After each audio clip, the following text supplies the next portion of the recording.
Programang ito ay rated SPG, striktong patnubay at gabay ng magulang ang kailangan. Nakabantay lang si Miguelito at Roberto sa labas ng mansyon. Sila ang tatapos kapag may magtangkang tumakas sa mga Montenegro. Sisiguraduhin nilang mauubos ang Montenegro. Hinayaan nila ang kapulisan na humalughog sa mansyon.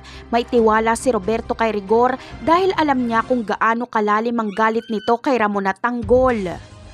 Samantala, sa kalagitnaan ng bakbakan ay may isang sasakyan na lumabas. Inakala nga nila Roberto na sila Tanggol ang laman nito at tumatakas, kaya hindi nila ito pinatakas at hinabol nila ito. Hanggang sa nasukol nila at si Olivia lang pala ang laman. Ayaw sanang patayin ni Roberto si Olivia pero dumampot ito ng baril at babarilin niya sana si Roberto pero naunahan siya ni Miguelito. Patay tuloy si Olivia. Ang paghabol nila Roberto at ang kanilang mga tauhan kay Olivia ay nakatulong ng kaunti kila Tanggol dahil nabawasan ang mga kalaban nila Tanggol.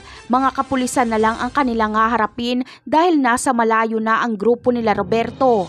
Ganun pa man ay napakalakas talaga ng puwersa nila Rigor kaya dehado sila Tanggol. Samantala, napasigaw at napaiyak na lang si Tanggol noong makita niya kung paano niratrat ni Rigor si Ramon. Agad niya ring niratrat si Rigor kaya sila na ang nagkaputukan.